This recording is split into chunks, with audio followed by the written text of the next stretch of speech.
예, 다음은 이제 성과 평가 방법에 관한 건데요.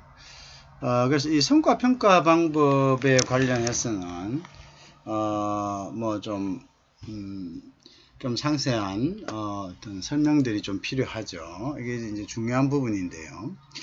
그래서 우리가 이제 성과 평가 방법에는 이제 일단은 이제 평정척도법, 이런 것들을 사용합니다. 예를 들면, 어, 이제 우리가 많이 쓰는 방법들이 우선 이제 평정척도법.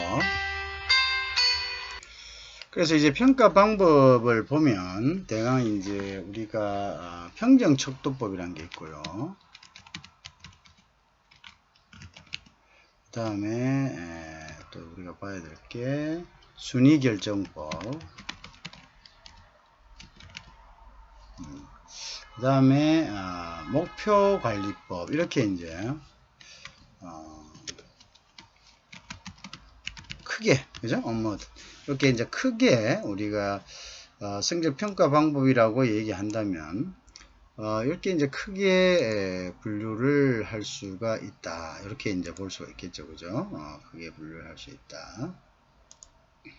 자, 그래서 이제 이러한 것들이 있습니다. 그래서 평정척도법, 순위결정법, 이제 목표관리법 이렇게 분류가 되겠죠, 그죠? 자, 그래서 보면 그 다음에 이제 평정척도법은 일반적인 방법이지만은요, 평가자의 주관을 배제할 수가 없습니다. 그죠? 그래서 평정척도법은 이제 일단 먼저 볼까요? 평정척도법. 자, 이 평정척도법은 우리가 보면 이제 일반적이다. 일반적 방법이다. 그죠? 자, 일반적인 방법이다. 이렇게 볼 수가 있겠죠. 일반적인 방법이다. 자, 그런데 평정척도법은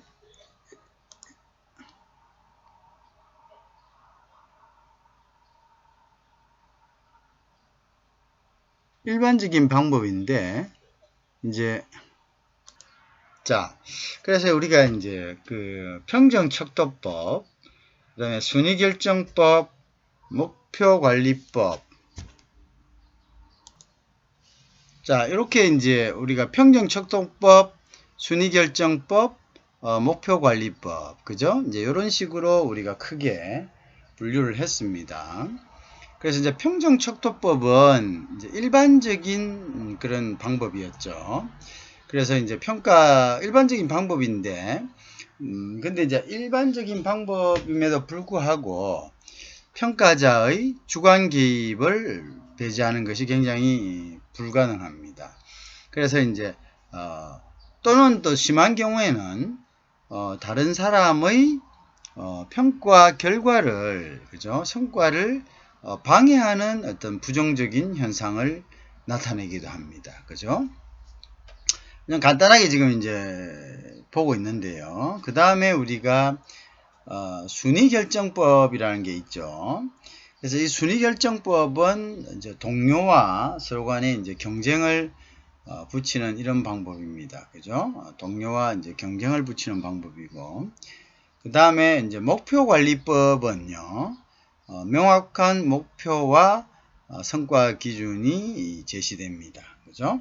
그래서 이제 요거는 평가에 대한 따라서 구체적인 근거가 제시되는 거죠. 그죠? 평가에 대한 이제 구체적인 근거가 이렇게 이제 제시된다. 이렇게 보시면 되겠습니다. 평가에 대한 구체적인 이제 근거가 제시가 된다. 이렇게 보면 되겠죠. 자, 그래서 목표를 설정하고 또 평가하는 과정에 부하 직원이 참여한다.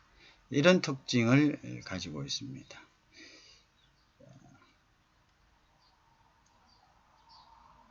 자, 이해하시겠죠? 자, 이런 특징을 가지고 있다는 것을 우리가 일반적으로 조금 이제 그거 한 다음에 자, 인지를 하고요. 자, 그 다음 이제 조금 더 보겠습니다. 그래서 우리가 이 성과평가의 의미가 뭐냐 이거죠. 성과평가. 그죠? 그러면 이제 우리가 성과평가는 왜 하느냐, 그죠? 성과평가는. 그래서 이제 전통적 인사고과는 통상적으로 부하 직원들의 업적, 능력, 그 다음에 태도를 이런 식으로 탁월, 그죠? 우수, 그 다음에 뭐 보통, 미흡, 매우 미흡 이런 5가지 등급으로 구분을 했었죠, 그죠? 그래서 보통의 인사고과 중부터는 이제 통상적으로 이제 상급자가 부하 직원들의 이제 업적 능력, 태도를 탁월, 우수, 보통, 미흡, 그다음에 매우 미흡의 5등급으로 구분을 했죠. 그다음에 비평가자인, 그죠? 근로자의 업적 능력 태도를 한 장의 어떤 그 인사 고과표에 평가해서 종합적으로 평가했습니다. 그죠? 종합적으로 이제 이거는 평가했었죠. 자, 이제 요런 점이 있었는데, 그죠? 요런 시스템으로 되어 있었죠. 자, 그래서 그게 이제 일반적으로 우리가 이야기하는 성과평가의 의미였습니다. 그죠? 그래서 보면은 보통 이제 이럴 때 전통적인 과는 뭐 우리가 이런 식으로 볼 수가 있었죠. 예를 들면은 뭐 업적 능력 태도 같은 거, 그죠? 업적 능력 태도, 그죠? 보통 이제 업적에는 업무 난이도라든지, 그죠? 우리가 보통 보면 업적 능력 태도에 봐서는 뭐 어떤 부분이냐?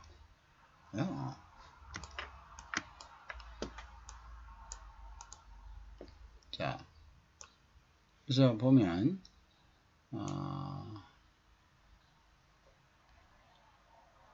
우리가 보통 이제 정통적인 이제 인사평가 제도는 뭐 이런 식이었죠, 그죠? 뭐 요거 지금 조금 그거 됐는데요. 업적 능력 태도 이렇게 보는 거죠. 업적 능력 태도로 보면은 그냥 이제 업무 난이도, 업적에는 업무 난이도, 그 다음에 업무 기여도, 그죠? 능력에는 기획력, 그다음 업무 추진력, 그죠? 이런 것들을 우리가 능력으로 봤고요. 태도는 이제 협조성이나 이제 성실성. 그래서 협조성이나 성실성이 이거를 이제 태도로 보기 때문에, 그죠? 보통 이제 우리가 직장에서 승진을 하는 사람들을 보면은 아주 그 성품이 온화한 사람들이 많죠, 그죠? 뭐 그런 사람들이 성실성과 협조성에 높은 점수를 받으니까 그런 것 같아요.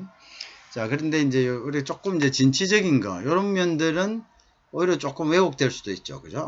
여기서 조금 너무 튄다, 뭐 이런 식으로. 그렇지만 이제 그런 부분들도 때로는 조직이 뭔가를 개척하고 시작할 때는 너무 신중한 것보다는, 그죠? 그러한 조금 창의적이고 조금 도전적인 그런 어떤 마인드도 굉장히 좀 중요하다고 그렇게 생각이 듭니다. 자, 그래서 전통적인 인사고과는 상급자가 하급자에 대해서 아래와 같이 업적, 능력, 태도를 배점으로 해서 결정을 하는 경우가 많았습니다. 그래서 업적에는 업무에 어떤 어느 정도 기여를 했으며 또 그 업무는 어느 정도의 난이도를 갖느냐, 이게 이제 중요했죠. 그 다음에 능력은 이제 기획력, 그죠? 뭔가를 갖다가 하나를 새로이 제안할 수 있는 기획력, 그림을 그릴 수 있는 능력, 그 다음에 그 그림을 그리는 거에서 끝나지 않고 그 그림을 실질적으로 어떻게 추진할 수 있는가 하는 이제 추진력들이 필요했습니다.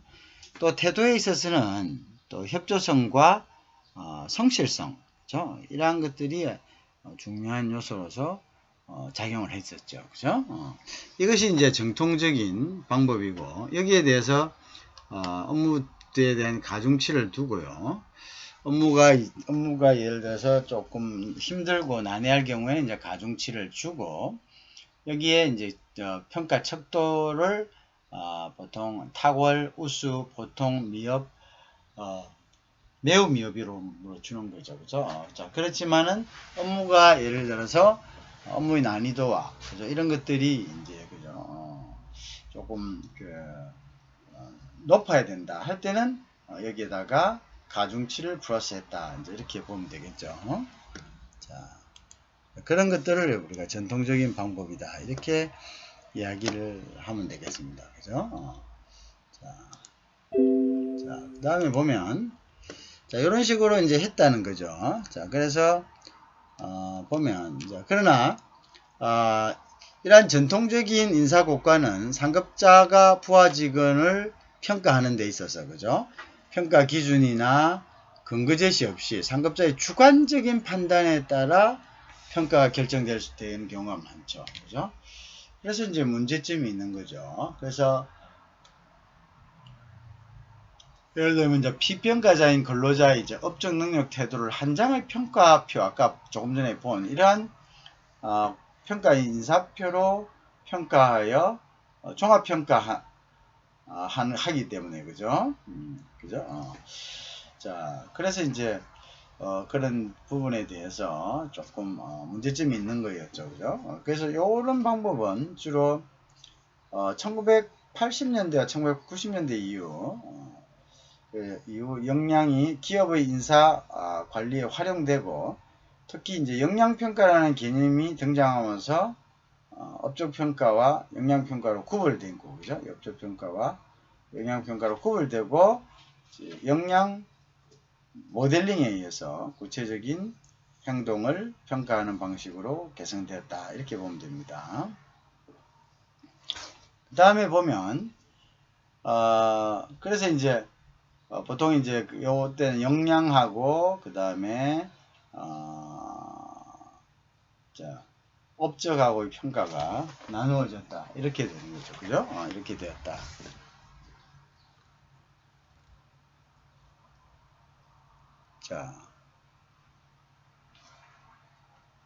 자 그래서 이제 이렇게 되다가 최근 들어서 단순히 부하 직원의 성과를 판단하고 등급을 매기는 것이 아니라 그래서 부하 직원의 성과 향상을 위한 성과 관리라는 것, 즉 퍼포먼스 매니지먼트에 초점을 두고 있습니다. 자, 또한 평가 시스템도 종업원의 행위와 그 결과들이 조직의 목표에 적합한가, 그죠? 를 확인시켜주는 그게 중요한 거죠. 그죠? 그래서 이게 뭐 과연 이러한 여러 가지 부하 직원의 어떤 성과라든지 역량이 조직의 목표에 부합하는가 이게 더 중요하겠다. 조직의 목표에 부합되어야 된다 이런 이야기죠. 그죠? 조직의 목표에 부합되어야 된다. 자, 그래서 이제 최근에 평가 시스템은 기본적으로 첫째는 성과 관련 측면에서 규명 단계, 즉 성과의 어떤 측면이 중요하고 어떻게 평가되어야 하는지가 밝혀져야 된다. 그죠? 두 번째는 성과평가, 퍼포먼스 어프라이저이다. 자, 그럼 이제 이거는 실질적인 평가가 이루어지는데요. 성과에 대한 실질적인 평가가 이루어집니다. 자, 그 다음에 세 번째 단계에서는 성과에 대한 평가 결과를 피드백하는 단계입니다. 여기서는 성과평가의 결과를 활용하는 단계인데요. 성과 부진이나 미달의 원인이 무엇인지 밝혀내고요. 이러한 해결을 하기 위한 조치를 취하는 거죠. 그죠? 그 다음에 이제 성과 향상의 수준에 기초하여 보상을 결정하는 것을 이야기합니다. 자, 이해하시겠죠? 자, 그래서 이제 우리가 평가는 상대평가와 절대평가로 이렇게 나누었습니다. 그래서 상대평가는 말 그대로 이제 비교 접근법이죠. 그죠? 그 다음에 이제 절대평가 접근 방법. 자, 상대평가는 한 개인이 고과를 다른 사람의 고과와 비교하여 평가하는 거죠. 그죠? 이걸 갖다가 이제, 상대평가를 하는 거고요. 절대평가는, 상대적 평가 아닌 각 개인의 절대적 결과를 평가하여 관리하는 것이다. 그죠? 절대적 결과. 예를 들어서 90점 이상은 무조건 A를 준다든지 뭐 이런 게 절대평가고 상대평가는 그 중에서 순위를 매겨서 그죠? 또 이렇게 하는 것을 우리가 상대평가를 하잖아요.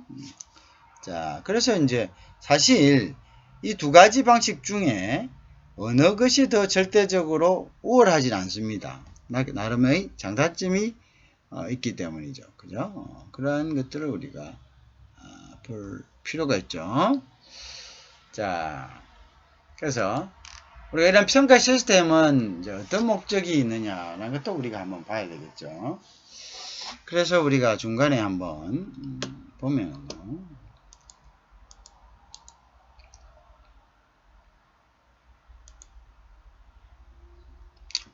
자,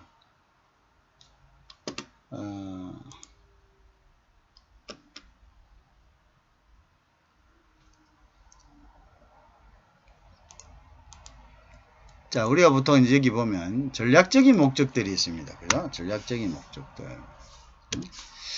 자, 그래서 우리가 평가 시스템의 목적에 봤을 때, 전략적 목적들, 그죠? 자, 이 전략적 목적들은 뭐냐? 이제 이렇게 한번 봐야 되죠. 평가 시스템을 운영하는 목적은 전략적, 관리적, 개발적 목적으로 전략적 목적이 있고, 관리적 목적이 있고, 개발적 목적이 있다. 자, 그래서 이제 우리가 그때 이야기를 했죠. 그래서 이제 이러한 각각 이제 목적들이 있기 때문에, 자, 그 다음에 보시면, 이러한 이제 전략적, 관리적, 개발적 목적 세 가지로 이제 평가의 목적을 나눌 수 있는데요. 자, 평가 시스템이란 전략적, 관리적, 개발적 목적으로 구출되지만, 연봉제 도입과 더불어 시스템 운영이 관리적 목적에만 치우치면서 평가의 왜곡 현상이 지금 나타나고 있는 것도 사실입니다. 그래서 이제 여기서 연봉제 도입으로 우리가 어떻게 됐다면 여기 이제 그 문제가 이제 나오는 거죠. 그래서 우리가 보면 연봉제 도입으로 그죠? 그래서 이제 관리적 목적에 연봉제 도입과 그죠? 연봉제 도입과 관련이 있다. 그죠? 이 관리적 목적은 연봉제 도입과 관련이 있다. 자, 그래서 요것도 이제 평가의 왜곡이 나타날 수 있다. 그래서 평가의 왜곡.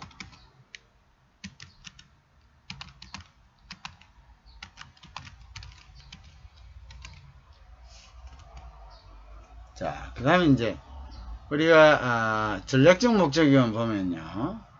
평가를 전략적 목적, strategic purpose란 개인의 활동들이 조직의 목표와 전략적 방향에 따라 연계되어야 함을 의미한다. 자, 따라서 성과 평가는 조직 구성원들이 조직의 사업 전략에 요구된 핵심 직무를 잘 수행하고 있는가를 평가해야 자, 핵심 직무, 사업 전략이 요구하는 전략적 목표라는 것은, 자, 보세요. 전략적 목표라는 것은 뭐냐면은, 자, 이런 이야기죠.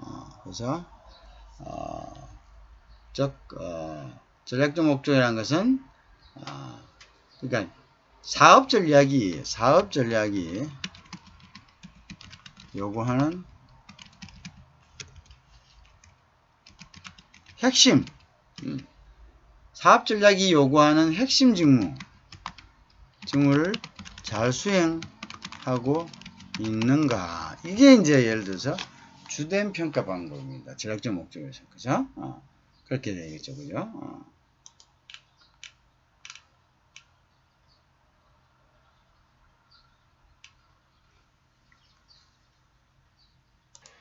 자, 왜곡이 이제 나타날 수 있다. 이런 이야기가 되겠죠. 자, 그래서, 왜곡이 나타날 수 있다. 그죠?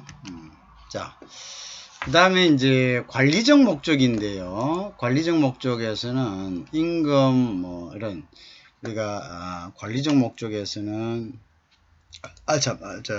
전략적 목적은 그렇고요. 그 다음에 이제 다시 또 한 가지 더 붙인다면 우리가 이제 임금이라든지, 그죠?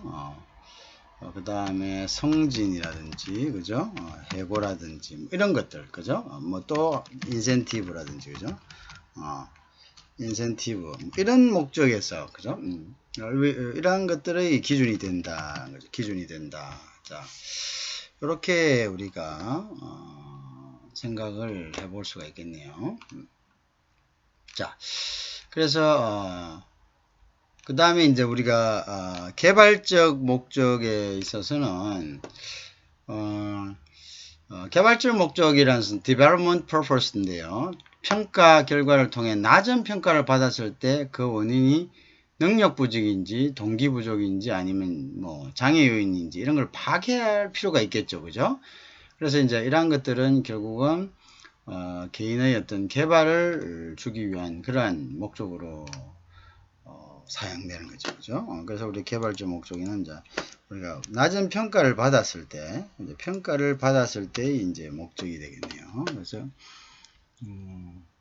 개발 목적은 예를 들어서 우리가 원인, 즉 우리가 그 평가, 낮은 평가 시의 원인, 그죠?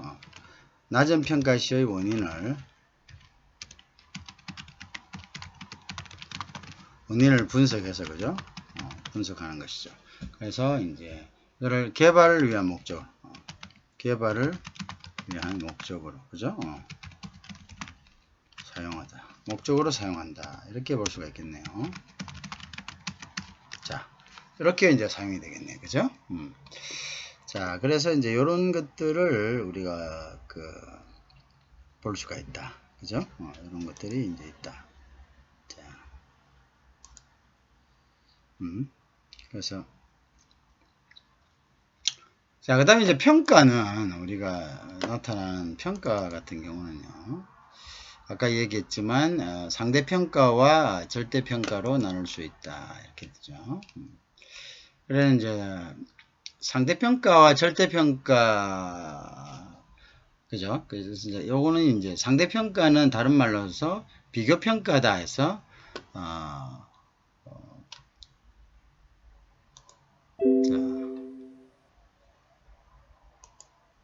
자, 그래서 이제 상대평가와 절대평가로 나눌 수 있는데요. 상대평가는 이제 다른 말로 비교평가다, 이렇게 나눌 수 있습니다. 비교평가다. 그래서 조금 더 이제 상대평가는 보충을 하면요. 그래서 이제 비교평가다 해서 영어로는 이제 comparative approach다. 영어 표현을 좀 알아놓는 게 좋겠죠. 그래서 이걸 compare approach다. 이렇게 이야기해요. comparative approach다. 이런 식으로 표현할 수가 있습니다. 그래서 요거는 다른 말로 이야기하는 것은 다른 사람과 비교를 하는 것이죠. 그래서 요거는 이제 서열화하거나, 그래서 우리 랭킹을 만드는 거, 자, 서열화하거나 또는 강제 배분 방식으로 한다, 그죠? 강제 배분, 즉 서열화 강제 배분, 그죠? First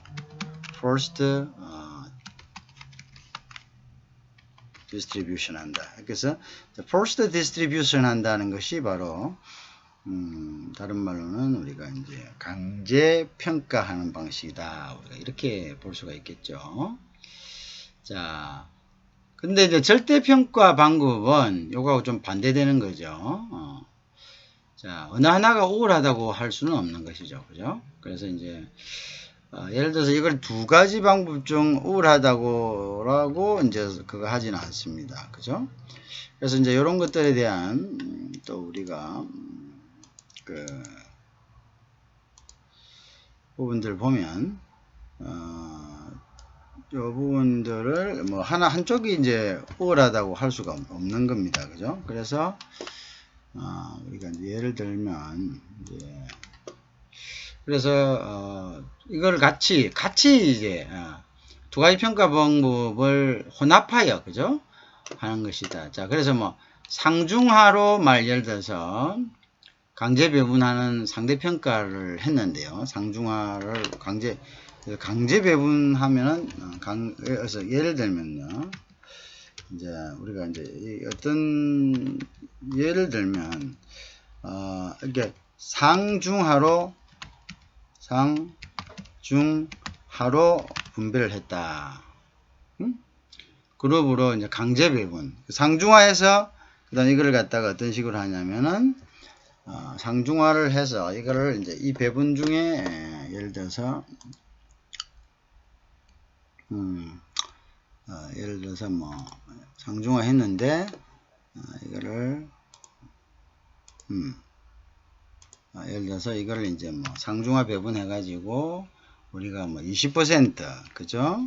뭐 그 다음에 뭐 어떻게 60% 또 20% 이렇게 이제 배분을 하자 합시다. 강제 배분식으로 또 20% 상중하를 이런 식으로 이제 하자 이렇게 했잖아요. 그죠? 20% 이런 식으로 하자 했다. 자, 근데 이거는 이제 이렇게 했을 때는 굉장히 인위적이다. 그죠? 그러니까 공정하지. 이렇게 했을 때 공정성 문제가 발생합니다. 공정성 문제. 공정성 문제 발생이 되는 거죠. 그래서 공정성 문제 공정하지 않다라고 발생할 수 있다는 거죠. 그죠? 그래서 이제 이러한 경우가 생겼을 때는 그래서 이제 이 등급은 그냥 둔 채로 강제 배분 방식을 그래서 이제 등급은 유지. 그래서 문제 해결을 해서 등급은 유지하되 배분 방식은 그러나 강제 배분 방식은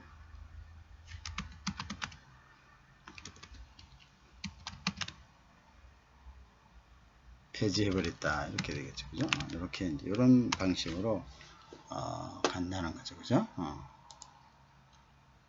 자, 그런 방식도 우리가 사용을 했다, 할 수 있다. 그런 이야기가 되겠죠.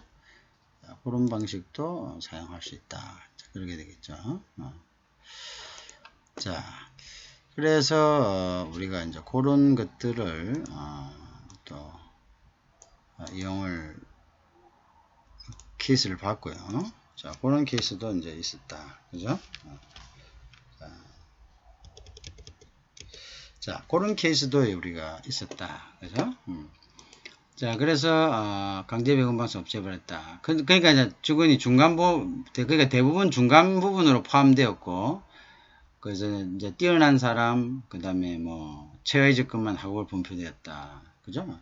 그래서 이렇게 했을 때는 대부분이 이제 중간, 이렇게 되면 또 무슨 문제가 있냐면은, 그러면 이제 대부분이 이제 중간 계층에 포함이 되어버렸죠. 그죠? 그래서 이런 또 다른 문제점이 발생하긴 했다. 그죠?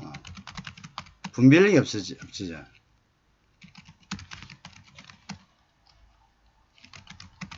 자, 발생하기도 한다. 이렇게 되겠죠. 그죠? 자, 그런 이제 뭐 좀 그런 점들도 발생할 수 있다. 그죠?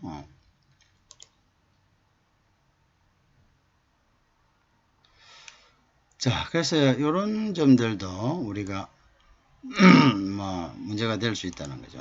자, 그래서 또 다른 그 중간 계층이 중간 계층이 많아지면은 변별력이 없어지죠. 이제 예를 들어서 또 B기업은 13등급으로 구성된 그래서 이제 뭐 B기업은 13등급 그죠? 이런 예를 들어서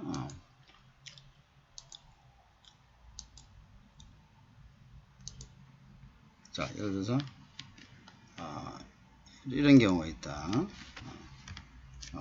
상중하가 아니라 등급이 이제 억수로 많은 등급들, 그죠?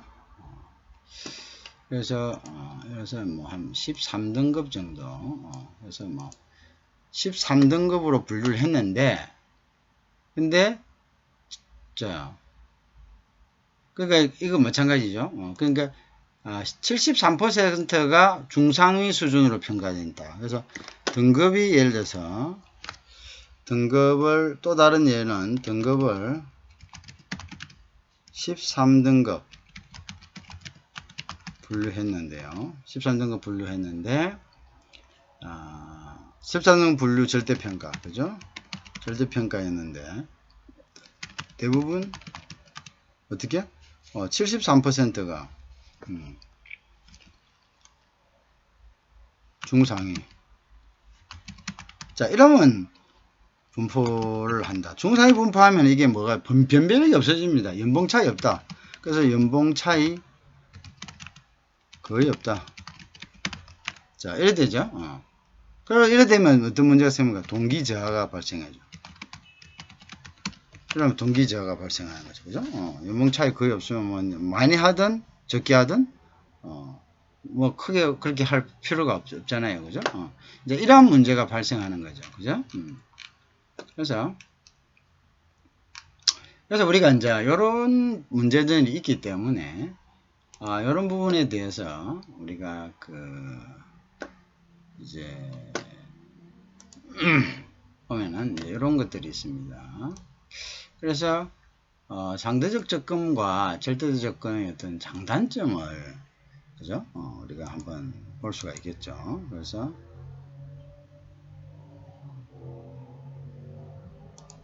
자, 예를 들면 자, 여기 보시면 자, 우리가 이제 상대평가 접근법, comparative approach의 장단점을 이렇게 한번 살펴볼 수가 있겠죠. 자, 그래서 이제 조공원들이 성과 차등의 효과가 있죠. 그죠? 그 다음에 이제 관대화 중심화, 그 다음에 엄격화의 문제를 해결하죠. 왜? 아까 이야기하는 그런 것, 즉 거의 대부분이 상중하에 속하는 것이 관대화, 중심화, 그러한 것들입니다. 그죠? 자, 그러한 문제들이 발생하는 거죠. 그러면 차이가 없어지고 동기화의 어떤 모티베이션이 없어지니까 뭐 의욕이 없어지는 그런 문제들이 분명히 발생합니다. 그죠? 그 다음에 이제 관리자의 의사결정에 그게 이제 장점은 유익합니다. 그죠? 의사결정에 유익하고 그 다음에 이제 개발과 사용이 용이합니다. 그죠? 그 다음에 사용자들의 수용성이 높습니다. 당연하죠. 어떤 사회든 간에 경쟁하는 사회이기 때문에 경쟁해서 경쟁대로 한다는데 오히려 그 모티베이션을 더 많이 그죠? 주게 되겠죠. 그죠? 자, 그런데 이제 또 이건 개발하고 사용도 용이합니다. 그죠? 그다음에 이제 사용도 엄격하게 딱 나누어지기 때문에 뭐 다른 것들을 고려할 것 없이 점수대로 하면 되는 겁니다. 그렇죠? 그런 장점이 있겠죠. 자, 그 다음에 이제 사용자들의 어떤 수용성도 높고요. 자, 근데 이제 어떤 문제가 있느냐 하면은 조직 전략과의 어떤 연계성은 부족하다. 그죠? 조직 전략과의 연계성은 부족하다. 그 다음에 신뢰성과 타당성이 평가자에게 의존되는 거죠. 평가자가 이거는 그냥 그대로 그죠? 그 다음에 이제 객관적이지 좀 못한 부분들이 있겠죠. 피드백 목표로 한 구체성의 그러니까 스페시피시티가 결여되어 있다. 구체화가 이제 결여되어 있다. 이런 이제 장점이 있습니다. 단점이 있겠죠. 자, 그래서 이제 그런 부분들을 우리가 다시 한번 보면요. 자, 그래서 아까 같은 경우에 이렇게 뭐 한 13개 정도로 그죠? 이렇게 나온 이런 경우에 그 경우에 결국은 이제 그런 경우에는 이게 등급이 너무 넓으니까 그게 이제 5등급으로 조정을 하고 강제로 배분하는 방식으로 시스템을 개정한 거죠. 그죠? 강제 배분 방식으로 했다. 그래서 이제 뭐 이 두 조직은 이 시스템을 서로 바꾸었죠. 그죠? 이제 바꿈으로써 조금씩 절충함으로써 보다 만족스러운 결과를 얻게 되었다. 그죠? 그래서 이제 우리 A기업과 아까 같은 경우는 상대 평가 방식에서 절대 평가 방식으로, 그 다음에 또 B는 절대 평가에서 상대 평가로 전환해서 만족하고 있지만, 그죠? 근데 아까 얘기했다시피 A기업 같은 경우는 관대화 경향이 나타나면서 대부분 직원이 높은 등급이나 중간 등급으로 평가되고요. B기업도 불만이 발생하죠. 그죠? 왜냐? 예를 들어서 뭐 열심히 한 사람들도 동기부여가 안 되는 거죠. 그죠? 무슨 말인지 이해하시겠죠? 자, 그래서 이제 A 기업 같은 경우는 상중하로 하고 강제 배분을 하는 완전한 상대평가를 했는데 여기에 이제 공정하지 못하자 이렇게 이제 한 거죠. 그래서 그 다음에 또 뭐냐면은 이게 이제 이렇게 고정된다면은 기업 종업원들이 서로 경쟁해야 되기 때문에 협력을 저해하고 심지어는 어떻게 합니까? 다른 어떤 종업원의 어떤 성과를 방해하는 그러한 이제 현상까지 나타난다. 그죠? 자, 그래서 이제 그 A 기업은 실질적으로 강제 배분 제도를 없애버렸다는 거죠. 그 다음에 등급은 그대로 넣었다. 등급은 절대평가에서도 등급은 같으니까요. 강제 배분을 없앴다는 것은 절대평가로 전환했다는 거죠. 근데 절대평가로 전환되면은 어떻게 되겠습니까? 거기에 대해서 이제 어떤 모티베이션이 없어지는 겁니다. 잘하든 못하든, 그죠? 오히려 더 이제 동기부여가 안 되고 업률이 떨어지는 거겠죠.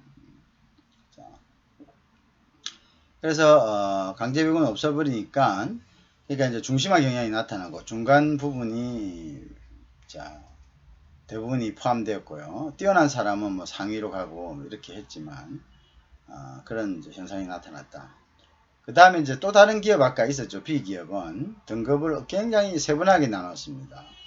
그러고 여기에 절대평가 방식을 구성했는데 근데 이러다 보니까 어떻게 됐습니까? 절대평가 하니까 특정한 점수만 맞으면은 객관성은 있지만 특정한 점수만 맞으면 대부분 뭔가 평균적으로 중상위에 포집이 되는 거죠. 그래서 차이 없다 이거죠. 그죠? 그래서 차이 없으니까 이건 뭐 동기부여가 없어졌다. 그래가지고 이제 이걸 갖다가 등급을 조금 세분한 등급에서 등급을 줄여버렸다. 그죠? 그 다음에 이제 강제 배분 방식으로 했죠. 자, 그래서 처음에는 좀 됐어요. 처음에 A변은 상대에서 절대, B는 절대에서 상대로 전환했는데, 아까 이야기했죠. A는 했는데요. 자, 그 다음에 A기업은 절대로 하니까 관대가 나타나가지고, 그죠?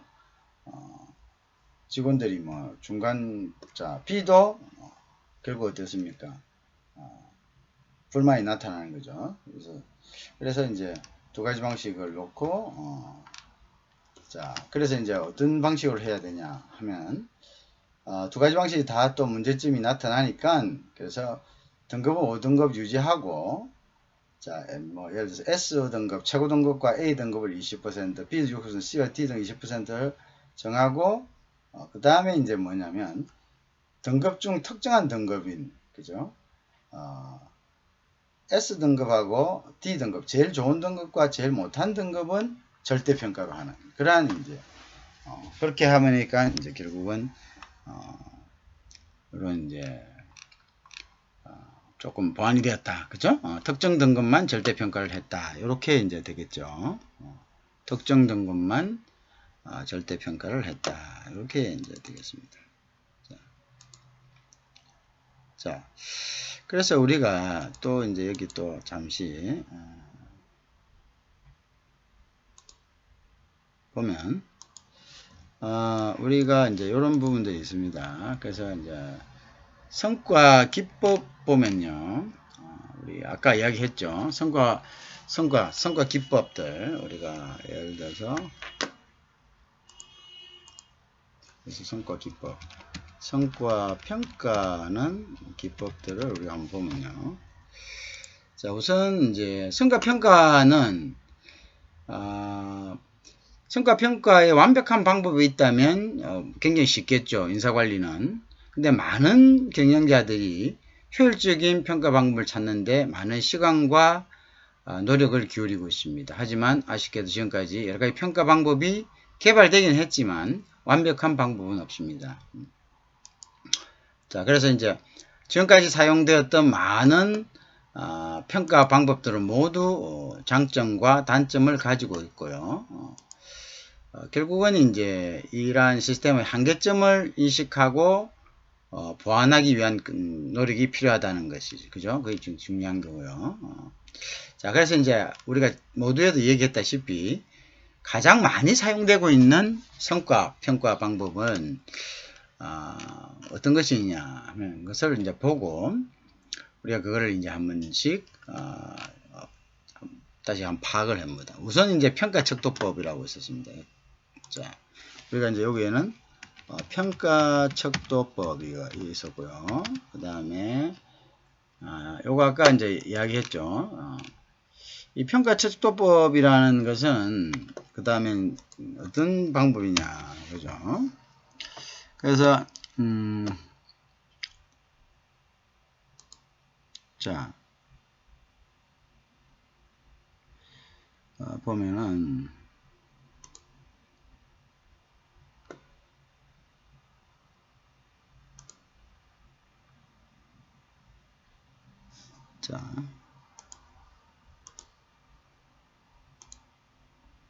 자, 그래서 이제 평가 척도법에서 보면요.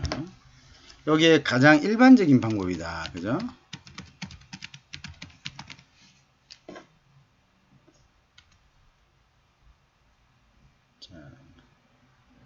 그 다음에 이제 노력이 가장 적다. 자, 적은 노력 개발이 가능하고요. 그 다음에 이제 직원들 평가하는데 가장 좋은 방법이라는 의미는 아닙니다. 자, 크게 두 가지로 나누는데, 하나는 평가해야 될 내용 분야 특성을 나타내는 성과 기준 항목, 크라이티어리입니다. 요거는 성과 기준 항목, 그러니까 성과 기준 항목. 자, 요걸 우리가 크라이티어리어라 합니다. 크라이티어리어. 자, 성과 기준 항목, 그죠? 자, 요거는 내용 분야 행동 특성이죠. 평가 대상의 평가 내용, 평가해야 될 내용이 뭔지, 자, 내용이라든지 평가의 내용이라든지 분야라든지 그 다음에 행동 특성. 자, 특성에 관한 것을 나타내는 것이 바로 성과 기준 항목입니다. 그 다음에 이제 평가 수준을 나타내는 척도. 척도는 평가 수준. 평가 수준입니다. 그래서 평가 항목에 대한 평가 수준입니다. 평가 항목에 대한 수준이라 합시다. 평가 항목에 대한 수준이다. 수준 정도. 수준 정도를 나타낸다. 자, 이걸 갖다가 우리가 척도와 평가 기준 항목, 그죠? 요 두 개로 이제 가장 좋은, 요게 이제 가장 큰 하나의 그 척도가 되겠죠, 그죠?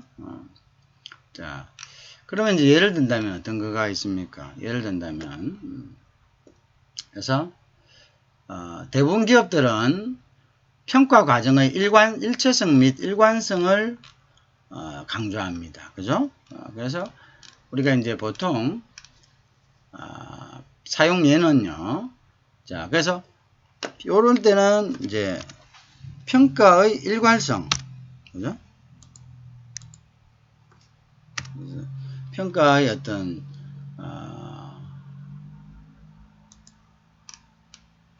자, 그래서 이제 요거 장점 단점을 먼저 한번 볼까요? 자, 그래서 이제 장점 단점을 보면요. 자, 우선 이제 한번 봅시다. 양식은 어떤 것이냐? 요거 먼저 한번 볼까요? 자, 평가 척도법의 양식은 자, 요런 평가 척도법을 사용하는 대부분 기업들은 자, 그래서 성과 평가 과정의 일체성 및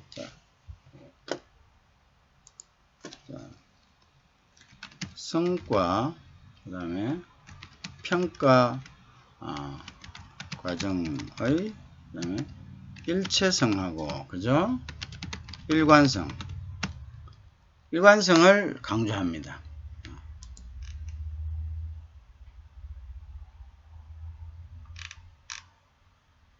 일관성 강조. 일관성을 갖다가 강조한다. 자, 그래서 이제 이러기 때문에 인사부서에서는 각 부서의 책임자들에게 표준 양식 제공하고요. 모든 직원들을 동일한 항목으로 평가한다. 자, 이게 이제 문제는 모든 직원들을 동일한 항목으로 평가한다. 자, 요게 이제 그래서 이제 이럴 경우에 보통 대부분 보통 1년에 한 번 팀장이나 부서장들이요. 인사 부서로부터 직원 평가 요청을 받는데 대부분 기업들은 회계 기간 말에 모든 직원들을 대상으로 평가합니다. 그래서 일부 기업들 1년이 되는 시점에 개인별 평가도 하기도 하죠. 그렇지만 일단은 뭐 그런 식으로. 그래서 이제 이 경우에는 누가 평가하느냐의 경우에 따라 다르죠. 누가 평가하느냐. 그래서 보통 이제 일반적인 기업에서는 팀장이나 부서장들이 상급자들이 종업원을 평가하는 경우도 있고요. 또는 팀장이 부서장을 평가하는 상향식, 즉 하부에서 상향식으로 하는 경우도 있다. 그죠? 또는 상급자 평가와 이걸 두 개를 병행하는 기업들도 있죠. 그죠? 자, 그런 것들을 이야기하고요. 자, 그 다음에 이제 보면 이런 평가 척도법의 예를 갖다가 하면은 이제 이런 부분들을 이제 예를 들어 자, 평가에서는 평가 항목과 척도가 있다고 얘기를 했죠. 자, 그래서 우리가 이제 보면은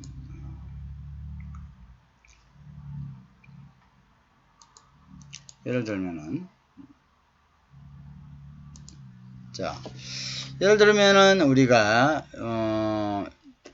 여기에 이제 항목들이 있고 여기에 척도들이 있습니다. 척도는 아까 이야기했죠. 수준입니다. 그 평가 대상의 수준들, 평가 대상의 성과 수준들입니다. 그죠? 성과 수준이 뭐 예를 들어서 거의 못함, 가끔, 자주, 그 다음에 항상 이런 식으로 그죠? 그 다음에 뭐 조금 이제 여기 평가 항목에 따라서 요건 조금씩 틀려지지만 어쨌든 이 수준입니다. 성과 수준을 이야기하죠. 자, 시간 내에 일을 완료한다. 뭐 거의 못함 또는 항상 한다. 요거는 평가 척도죠. 평가 항목이죠. 그래서 직무가 요구되는 기술과 능력을 나타낸다. 요것도 여기에 대해서 나타내지 못함, 지속적, 항상. 창의적이고 주도적으로 일을 수행한다에 대해서 결코 아닌 가끔, 자주, 항상 이런 식으로 매 분기마다 매출 목표를 달성 또는 초과 달성한다. 개선 필요 어느 정도 우수함. 이래서 성과 항목을 이 앞에 지금 있는 이걸 얼마나 더 구체적으로 하느냐에 따라 가지고 그죠? 구체적으로 하면 할수록 그죠? 이게 더욱더 제대로 된 평가가 될 수가 있겠죠. 그죠? 그러한 이제 장단점을 가지고 있다라고 이제 보시면 되겠네요. 그죠? 그죠? 그렇다. 이렇게 보면 되겠죠. 자, 그런 이제 장단점을 가지고 있다. 자, 그래서 우리가 이제 그런 부분들에 대해서 어느 정도 됐고요. 자, 그래서 그런데 여기에 대해서 우리가 더 이제 좀 이제 평경척도법의 이제 장단점이 있습니다. 그죠?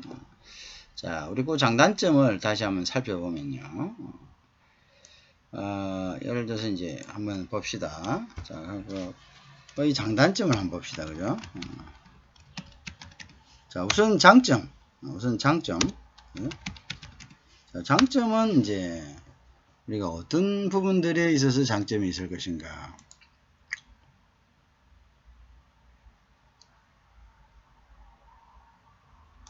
자, 그래서 장점은 그 아까 이야기했죠. 최소의 노력으로 빠른 시간 내 최소의 노력으로 빠른 시간 내 평가 완료.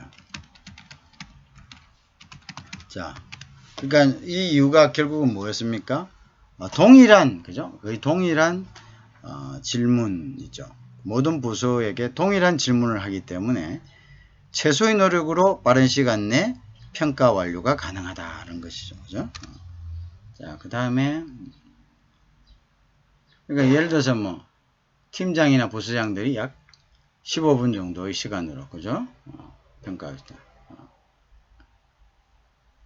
그 다음에 이제 이런 평정척도법에 익숙하죠. 그러니까 이제 뭐 별도의 교육이 필요 없다. 별도의 평가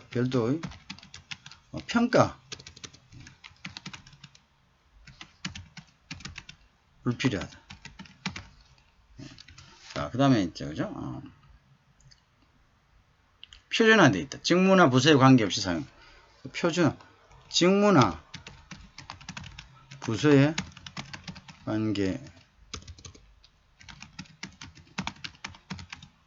관계없이 사용.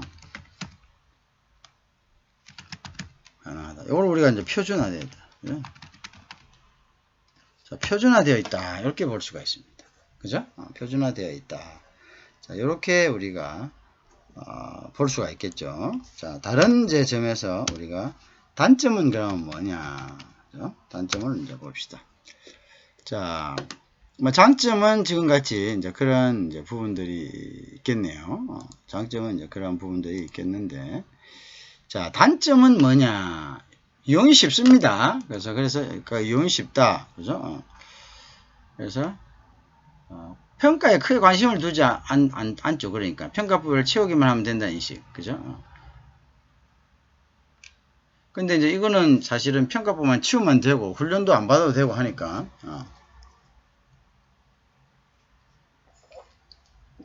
그래서 이제 아니란 생각을 그래요. 그러니까 이제 평가에 대한 뭐 어떤 이게 이제 다른 말로 이야기하면 그래서 평가 결과를 신뢰할 수 있는 그렇죠. 그게 되겠네. 그래서 평가의 비중을 많이 안 둔다. 그러니까 평가에 대한 긴장이 없다. 이렇게 하면 돼. 긴장이 없다. 따라서 어떻게 됩니까? 그래서 평가 결과를 신뢰할 수 있는 그래서 평가 결과가 어렵다.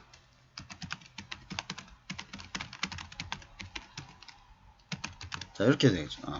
평가에 대한 긴장이 없다. 그죠? 자, 그래서 이제 또한 이제 성과 기준 항목과 척도가 애매모호하다. 그런 이제 그죠? 그래서 성과 기준 항목 그죠? 항목과 그다음에 척도가 애매모호하다. 척도가 다른 말로 해서 애매모호하다.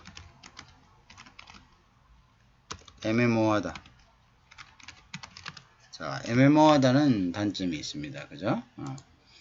자, 그래서 이제 평정척도법은 그래서 이제 그쵸? 그래서 그런 이제 단점이 있죠. 그죠? 자, 그런 것들이 이제 그래서 평정적 종원들이 그들 성과를 개선하는데 구체적인 피드백이 힘들다. 성과 개선을 위한 구체적인 피드백. 거의 비슷하니까. 그리고 특정의 어떤 그런 부분들이 아니죠. 그러니까 일반적인 질문들이니까. 그죠? 그래서 우리가 성과 개선을 위한 그 다음에 구체적인 그죠? 피드백 제시가 힘들죠. 일반 질문이죠. 일반. 그러니까 개별 직무를 반영하지 못했기 때문에 직무 반영보다는 어떻게 일반적인 평가 항목 일반적인 평가 항목을 갖다가 좀 일을 빨리 하느냐 뭐 이런 건 다 일반적인 거죠. 뭐 개별적으로 어떤 특정 부서의 그 사람과 관련된 이러한 이제 질문들이 아니라는 겁니다. 그죠? 그런 단점이 있다. 자, 이제 평정척도법 했으니까 이제 요 계산 방법이 있습니다. 그죠? 뭐 순위결정법. 자, 성적절도법의 계산 방법은요, 예를 들어서 이제 피평가자의 종업원과 이를 어떻게 할 것인가에 대한 정기적인 대화를 통해 기존의 평등접도법을 보완하는 것이 효과적이다. 그죠? 그리고 이제 업무와 관련된 문제의 논의는 연말 평가 시까지 기다릴 것이 아니라 수시로 성과에 대한 대화를 나누어야 된다. 그죠? 그래서 이제 개선 방법이죠. 평등측정법을 이제 개선 방법으로서 이제 장단점을 우리가 봤으니까 이번에는 이제 우리가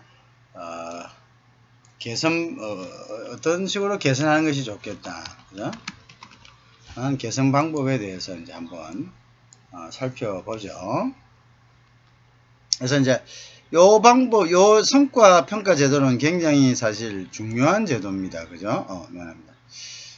그래서 이제 성과 평가 제도는 매우 중요하기 때문에 여기에 대해서는 우리가 좀 상세하게 그죠? 내용을 알아놓는 게 좋습니다. 그래서 개선 방법에서는 일단은 정기적인 대화를 통한 보완이 좀 중요하다. 그죠? 이를 어떻게 할 것이에 대한 정기적인 대화가 필요하죠. 그죠? 수시로 성과에 대한 대화를 나눈다. 즉, 평가 시까지, 그죠? 시까지 기다릴 것이 아니라, 수시로, 그죠? 수시로, 성과에 대한 대화를 하는 것이 좋다. 그죠? 대화를 한다. 그 다음에, 그래서 이제 또 한 가지는 평가 항목마다 간단하게 평가 의견을 기술한다. 자, 이 평가 제도가 거의 천편일률적이잖아요. 모든 부서에 공통적으로 같은 질문을 갖다가 적용하는 거잖아요. 그죠? 그러니까 이게 사실은 직무의 어떤 스페시픽한 그런 그 개별적인 그런 부분들을 커버하는 데는 한계가 있습니다. 그래서 이런 것을 보완하는 부분으로서요. 그래서 이제 각 평가 항목마다 그래서 이제 각 항목마다 그죠? 각 평가 항목마다 간단하게 그죠? 간단하게 평가 의견을 기술 그죠? 하는 기술을 해야 된다. 그래서 이제 이걸 갖다가 보완하는 게 좋죠. 자, 그리고 이제 평가 등급이 낮으면 왜 낮은지, 또 평가 등급이 높으면은 그 직원이 어떤 일을 수행하는지, 어떤 행동이 효과적이었는지를 기술화적 평가표를 설계하고요. 또 평가 시에도 해당 평가 등급을 부여한 것에 대한 이유와 설명을 반드시 기술하도록 한다. 그래서 이제 그래서 평가 등급 부여에 대한 이유와 설명을 평가 등급 부여에 대한 이유와 설명을 반드시 기술하도록 한다. 이것도 이제 하나의 방법이 되겠죠. 그죠? 그래서 이제 결국은 이제 이게 뭐냐면 평가 등급 낮으면 왜 낮은지, 높으면 왜 높은지, 그죠? 뭐 어떤 일을 잘 수행하는지, 어떤 행동이 효과적이었는지를 기술하는 거죠. 그죠? 그래서 이제 평가 등급 부여에 대한 이유와 설명을 반드시 기술한다. 그 다음에 이제 제일 중요한 것이기도 한데요.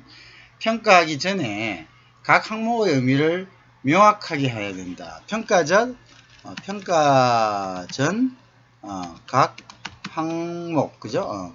항목의 의미를, 각 항목의 의미를 명확하게 한다. 그죠? 자, 그게 중요합니다. 그죠?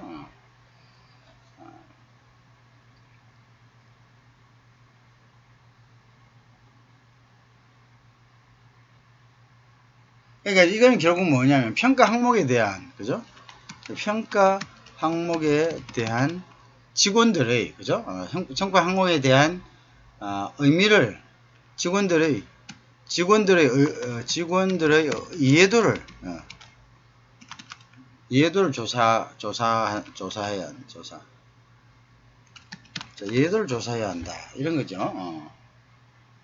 그래서 이제 성과 평가는 단지 등급만 판정하는 것이 아니라 그죠? 그 평가 과정에 피평가자를 참여시키고 평가 과정에서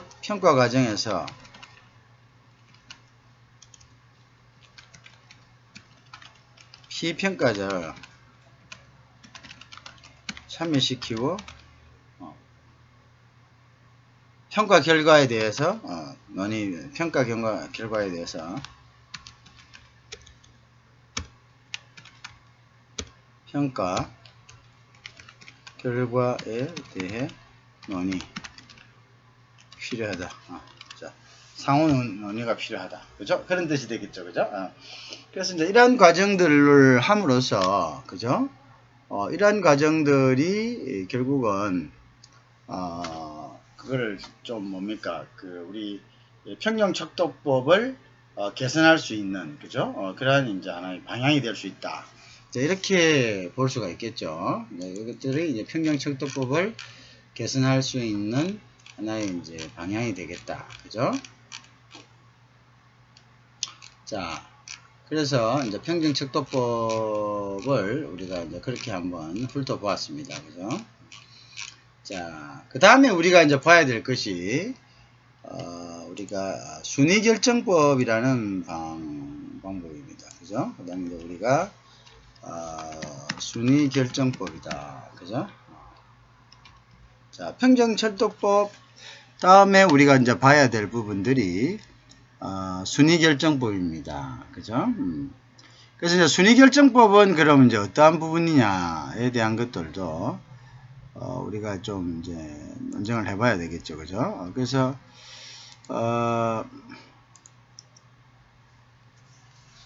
순위결정법은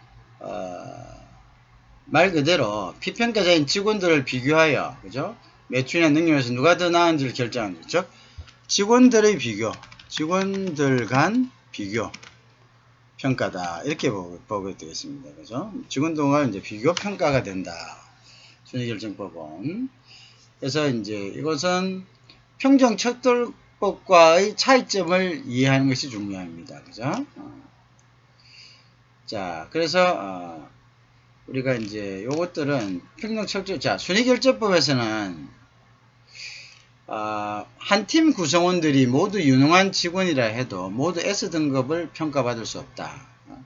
그 중에 한 사람만이 S등급의 평가를 받아야 합니다. 그죠? 그래서 모두가 여기 단점이면서도 모두가 우수해도 누가 팀은 모두가 우수해도 자, 최고 등급은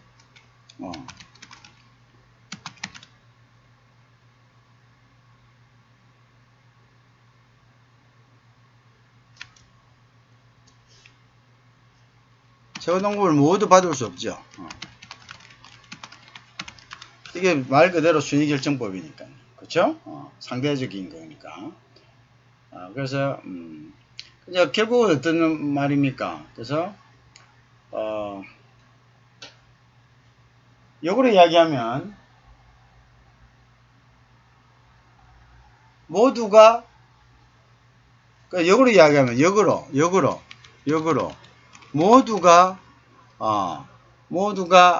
능력이 없어도 그죠? 모두가 그러니까 이제 그래서 능력이 떨어지는 그러한 이제 능력 부족이라도 누군가는 그죠? 최고 등급을 받는다는 거죠. 그죠?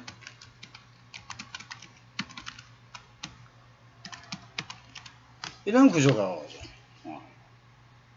자, 너도가 능력 부족이라도 누군가는 최고 등급을 받게 돼 있다. 이렇게 되는 거죠. 그죠?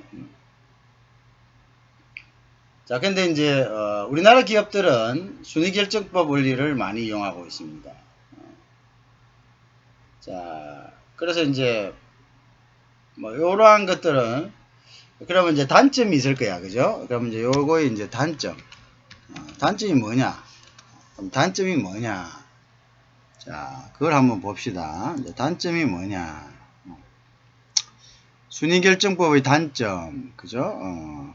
그래서 요 부분에 이제 대한 이제 그 둘이 이제 필요하겠네요. 그래서 우리가 이제 단점은 그럼 뭐냐, 그죠? 단점을 보면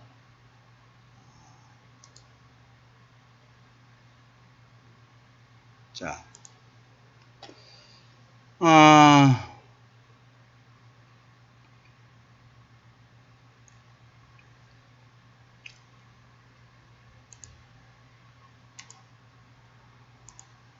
자, 단점 봅시다. 단점은, 그죠? 동료들을 비교하고 경쟁하죠. 그래서 뭐 비교하고 경쟁하는 거는 그렇게 큰 단점이라고는 할 수가 없는데요. 왜냐면 어차피 경쟁을 해야 발전이 있는 거죠. 자, 근데 이제 문제는 순위결정법에서는 누군가가 S 등급을 받는다는 거죠. 근데 아까 이야기했다시피 최고 등급에 대한 이제 누군가는 S 등급을 받는 거죠. 그래서 최고 등급에 대한 그래서 최고 등급에 대한 그죠? 불만이 있다. 그죠? 자, 불만이 있을 수 있죠. 어떤 사람은 모두가 다 우수한데 최고 등급을 한두 사람이 받는 그런 이제 그것이 이제 소위 말하는 순위결정법이고요. 또는 상대적으로 어떤 팀은 어떻게 모두가 열악한데 그 중에서도 또 최고 등급을 받는 사람이 있는 거고, 그죠? 그래서 우수한 집단에서는 모두가 우수해도 최고 등급을 받을 수가 없지만 열악한 집단에서는 열악함에도 불구하고 최고 등급을 받을 수 있다는 이러한 이제 단점이 있는 거죠. 자, 그래서 이제 이런 것들이 있을 거다. 그래서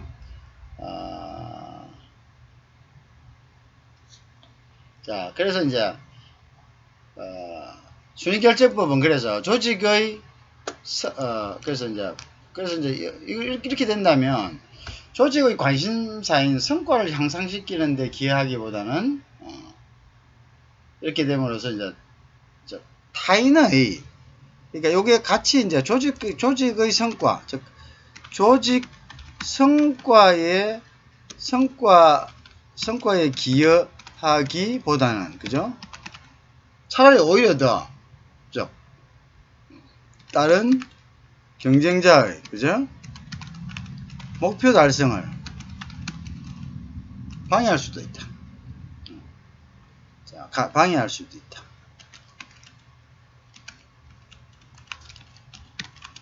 자, 이런 이제 단점이 있는 거죠. 그죠?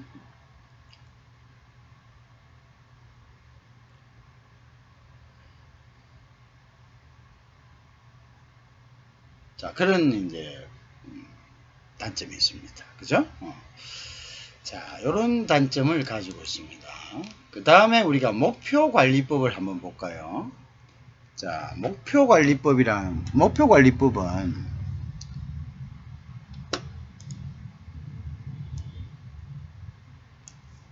자, 우리가 목표관리법이라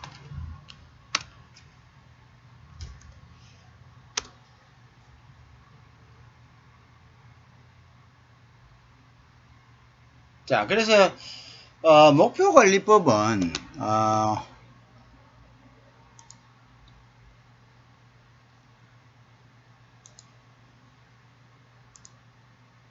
자, 목표관리법은 우리가 알고 있는 가장 효과적인 성과 방법은 목표와 성과 기준을 사용합니다. 그래서 목표와 그죠? 그 다음에 성과 기준을 사용하는 거다. 자, 그래서 목표하고 objective and target입니다. 그죠? 그래서 목표와 성과요. 자, 목표에 의한 평가는 지금까지 기업들이 가장 많이 활용하고 있는 방법입니다. 목표 관리제도, 매니지먼트, 이걸 소위 이야기하는 목표 관리제를 갖다가 하게 목표 관리제 우리가 이제 소위 이야기하는 MBO다. MBO. 즉, 요거는, 자, 뭐냐면, Management by Objective입니다. 자, by Objective입니다. 자, 그래서 목표, 요렇게 되는 거예요. Management by Objective. 요렇게 부릅니다. 그래서 요것은 회사의 비전과 중장기적인 전략, 연간 사업계획을 달성하기 위한 목적으로, 그죠? 자, 본부팀, 팀원회까지 상사와 부하가 사전에 협의하여 업무 목표와 달성 기준을 명확히 설정합니다. 그래서 요거는 이제 기업의 비전과, 그래서 기업의 비전과 중장기적인, 그죠? 경영 전략. 그 다음에 연간 사업 계획.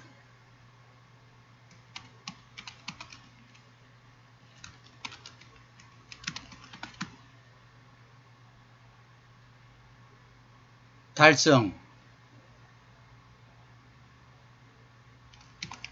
위해, 그죠? 달성 위해서, 전 상사와, 전 직원이, 그래서 이제 뭐냐면은, 상사하고 부하가, 사전에 목표에 협의하는 거죠.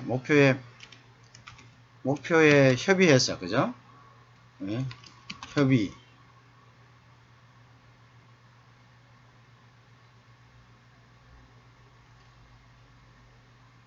해서 협의해서 뭘 하는 거죠? 그래서 달성 기준. 요 달성 기준이 결국 평가 기준입니다. 평가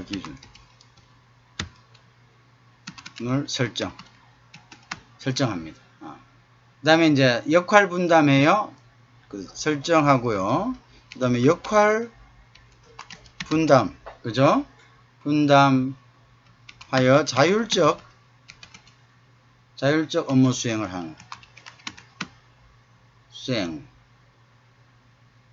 후 추진 실적에 대해서 평가합니다. 자, 요런 시스템이라는 거죠. 자, 요런 시스템을 우리가 이야기를 하는 것입니다. 요런 시스템을 우리가 소위 이야기하는 목표관리법이다. 자, 이해하시겠죠? 요것을 우리가 목표관리법이다 이렇게 이야기합니다.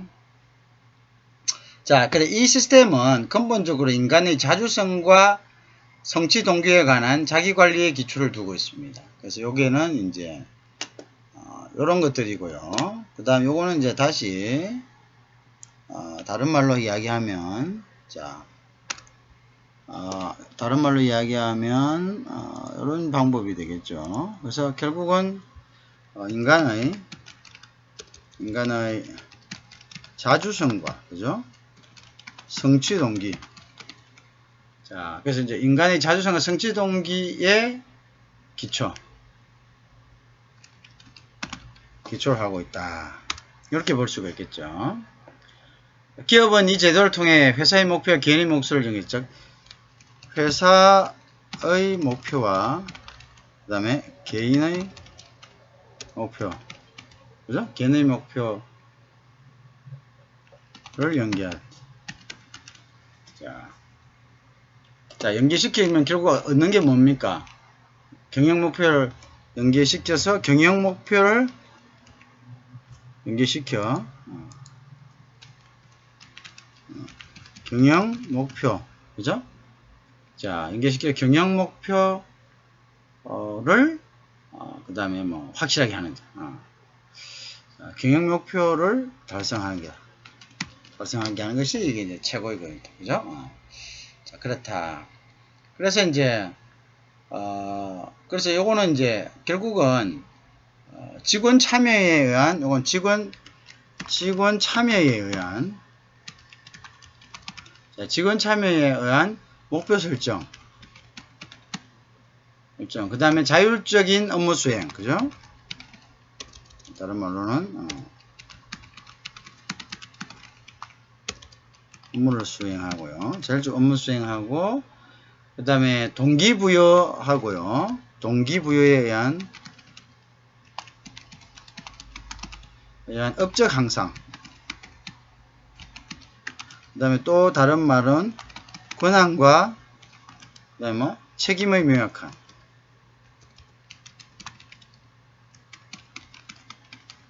그죠? 그리고 이제 자율 경영 체제. 그 다음에 이제 자율 경영 체제. 이런 시스템입니다. 그죠? 이런 시스템이 바로 이 시스템의 주된 그거죠. 자, 그래서 이제 직원들 개인은 개인별로 달성해야 할 목표를 설정하고 목표를 설정하기 위하여서 그리고 장애물을 확인하고 이걸 제거해 지속적으로 상사와 의사소통을 합니다. 그죠?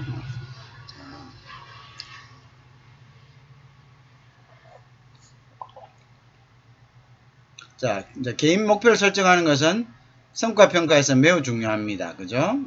그래서 개인 목표 설정이 이때 직원 개인의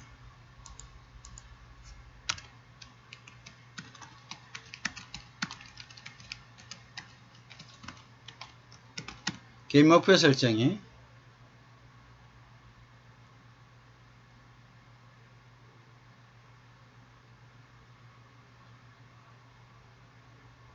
매우 중요합니다.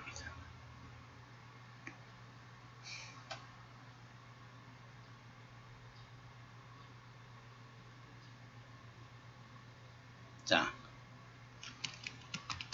중요하다. 자, 그래서 무슨 알겠죠? 자, 이제 그게 이제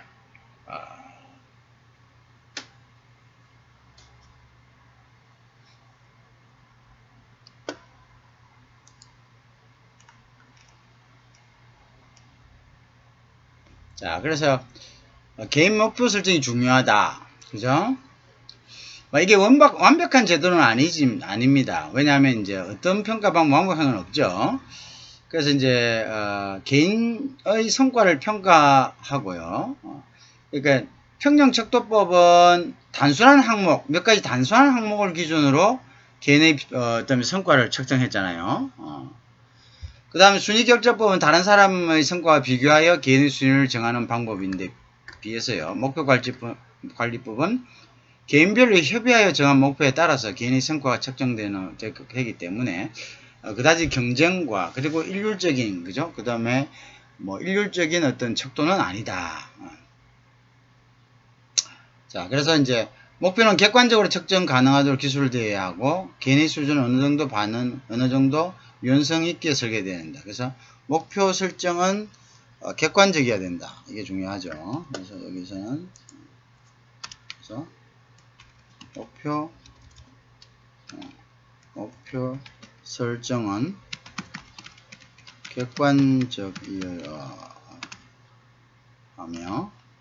객관적이어야 하며 개인 수준은 어느 정도 유연성이 있을 개인 목표는 그죠? 개인 목표 수준은 유연성이 있게 설정되는 것이 필요하다. 그죠? 요 정도만 이제 알아두면은 될 것 같아요. 그죠? 될 것 같다. 자, 그 정도면 될 것 같아요. 자, 그 다음에 이제 우리가 목표 설정 관점의 이제 장단점 같은 것들이 나오는데요. 자, 그거하고 이제 좀 더 구체적으로 우리가 목표 설정 관리 제도에 대해서 한번 이제 알아봅니다. 그죠?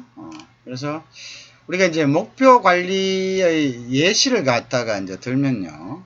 뭐, 그걸 또 들 수도 있는데, 이제 그 부분을 우리가 한번 다시 봅니다.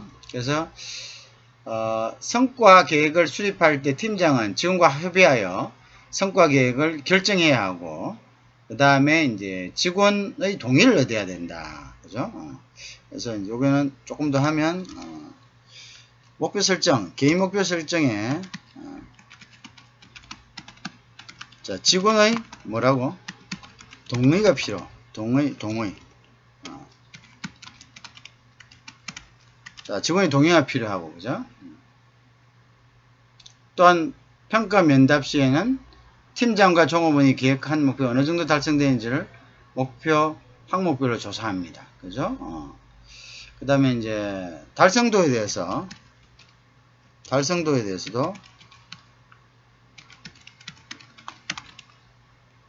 대해서도 달성도는 보통 달성도는 또 보통 연말입니다.